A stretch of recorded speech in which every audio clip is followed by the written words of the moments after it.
How's it going, everyone? It's GadgetsBoy. Welcome to another video. In this one, we have the brand new GoPro Hero 11 Black. And whilst it looks very similar to the previous generation, so the GoPro Hero 10 Black, it has some subtle updates here and there that makes it even more creator friendly.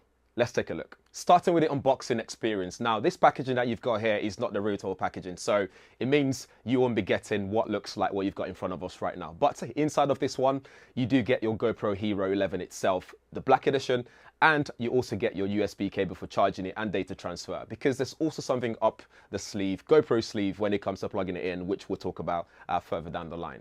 Elsewhere, you do get this Gumby flexible mount. I don't know if they're going to be selling this again, but it does come in this reviewer's packaging, which means you can easily mount this anywhere you want to mount it, and it's also sustainable and recycled material and all that stuff. So pretty cool.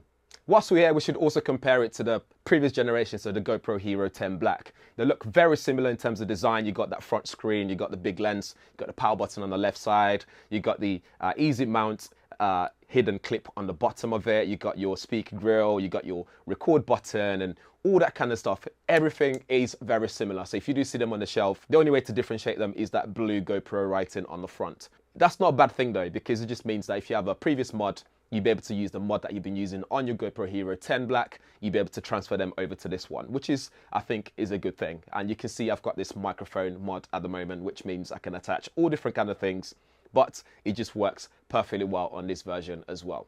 Having said that, you may be asking, so what's actually new here? We've got a new taller sensor, and what that means is we can now shoot 8:7 aspect ratio, which allows you to crop in and crop whatever way you want to crop, which means if you're shooting at the same time for, say, your Instagram stories or Instagram reels, you can shoot wide and then be able to crop in afterwards and take out the bits that you need for Instagram stories, which is pretty cool. It means you don't have to shoot two different files and shoot separately to cater to those different Instagram or different platforms, which is really good. I think it's pretty smart. We've also now got a 27 megapixel shooter here. So if you're interested in shooting stills, photos, you can shoot raw and you can shoot 27 megapixel photos, which is really good. Elsewhere, we have 10-bit color, which means you'll be able to get more color depth when you're shooting your video. You got HyperSmooth 5.0, which is a new one. It's 5 years old now. You got auto boost and horizon lock. This will take you 33 feet underwater, so it's waterproof. And you got a new battery as well. This new battery is called Enduro Battery, which will give you longer battery life and is compatible as well for better or other more drastic weather conditions. So again, good stuff that we want to see. So those are the top headline features in terms of what's new, but there's more to it though. Let's take a deep dive into the new Quick App, GoPro Quick App, which allows you to do a lot more stuff like editing, auto upload to cloud, and just the settings that are available to you. So opening up the app, this is what you're greeted with. So as always, you can see all your GoPro devices attached to the app. The app itself allows you to upload directly to the cloud, which is good. It's a subscription service, but I think it's actually really worth it now more than ever. So what you can do straight away is power it on from here, and you can see there's a new footage on my GoPro Hero 11, which I can download straight to my phone, or like I said, I can download this to upload it to the cloud and do some editing. And this can also automatically generate some highlights, which is pretty cool. I like that you can plug it in and it generates the highlights, and you can then upload that to Instagram stories or whatever you want to do, you can do that. So let's power this on. At the bottom here, we can see some shooting modes. So we've got TimeWarp there, so you can do time-lapse videos. We've got video options here, and we've got photography, so you can shoot stills. If we go into settings to begin with, you can see what you've got here. So something quite interesting here. So we've got controls where you can go either easy mode or you can shoot Pro mode. So I've stuck to Pro mode because it allows me to select certain settings that I'm used to selecting on GoPro devices in general. But you can go easy mode, which means controls a lot easier. It's just straightforward. You don't have to do many selections and stuff like that. So if we go back down, there's also things like selecting if max lens are attached and so on. But if we go back out, you can go to video. So you can do select video, and in easy mode, it just gives you simple options. So you can do highest quality video, you can select what speed you want to shoot at, and you got HyperView. So you can select how wide you want to go. So you got this as well, which is also new, linear and horizon lock.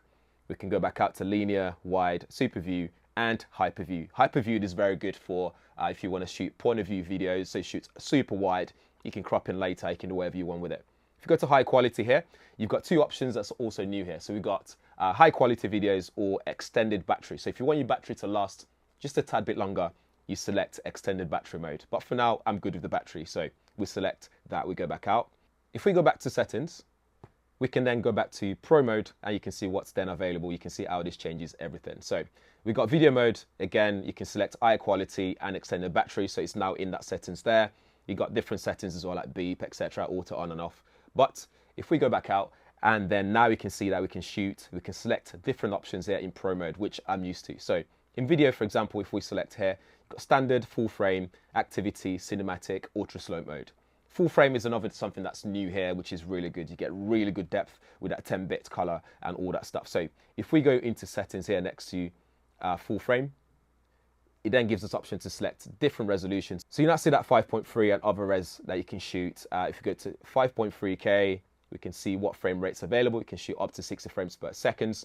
If we go to 4K, you can see that we can shoot at higher frame rate at up to 120 frames.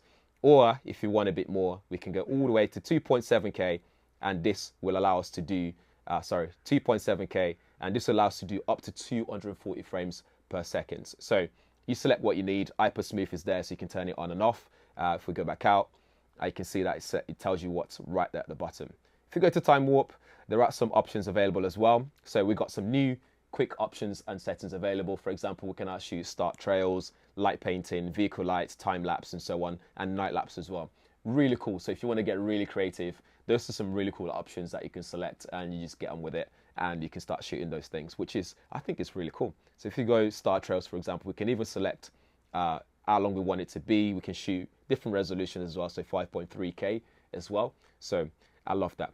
One thing that I wanted to show though is if you go back to video and we shoot, if you go settings here, resolution, when I have that 8x7 that I was talking about at the start, so 5.3 at 8x7, there's also 4K at 8x7 aspect ratio. Shooting that mode just gives you the option to then, crop in later on and also be able to shoot for different frames and, in terms of different platforms. So if you're shooting for YouTube, but at the same time you want to shoot for Instagram stories, that gives you that extra opportunity to be able to crop in afterwards and change different aspect ratios and so on. Inside Studio in the app, you can also change, you can also do stuff like creating your own edit, or if you automatically upload, you can just go back and do all that stuff. So you can see what's available in the cloud, you can see what's on my phone, and I can go back to app and see what's on the app. So that's a footage I shot from the previous GoPro there. If you go to Mural, this is your favorite memory, everything just get added into this nice highlight, so you can do that. But the auto upload function does create that highlight video, which I really like how that works. It just takes away that extra effort that you need to do. In photo mode, of course, you get the extra settings as well. So in photo, we can shoot wide, we can shoot burst, auto wide, or we can do night mode as well. If I select edit there, we can shoot lens in wide or linear. And we've got output as well, for HDR, RAW mode, and super photo. So I tend to use RAW if I really want to do some post editing. If not, I just leave it as it is in super photo to get the best I can get. If we go back out to burst wide and go to settings, again, we've got the same sort of options here, wide and linear, burst rate, how often do you want it to go, and so on. So you can shoot different, change different settings to whatever you want. And if we go into night mode as well, you also get your settings, so you can change different settings again as you wish to do so. If at any point you feel like this is too much in terms of pro settings, you can always select that in the top corner, and that will go back to your easy mode, so you can then do things just easily. But I prefer the pro mode because I'm just used to having that pro mode from different previous GoPro devices that I've used before. One thing that's awesome here is whichever mode you select, on the front of the camera, it will tell you what mode if you got. So start trails, 4K auto. So if you just need to take a quick glance at any time, this will tell you what mode you've got it on. So if you go back to the main screen, you've got the same settings as well. You can easily select different settings on here. You can do on the app, you can do them here as well. So it makes it easier just to quickly change settings on the go if you don't have your device, or you don't want to use your device to change settings as well. Overall, I think so far so good. I'm really enjoying using it, and I love that you don't have to go and buy extra mods again. You can use the same mods. They've also got a creative mod that you can buy, so you can add different things like microphone, lighting, and so on.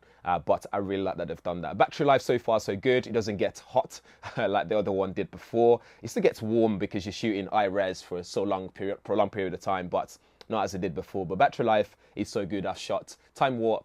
I've shot a long video just riding around London, and so far so good. So do definitely check this out. And that's it for the GoPro Hero 11 Black. Let me know what you think in the comments below. Is it worth the upgrade? Would you get one of these? Let me know in the comments. And if you have any questions, drop them there as well. In the meantime, if this is your first time around here, please do subscribe. Smash the bell notification so you get notified every time there's a new video up on the channel like this one. Thanks for watching. See you in the next one.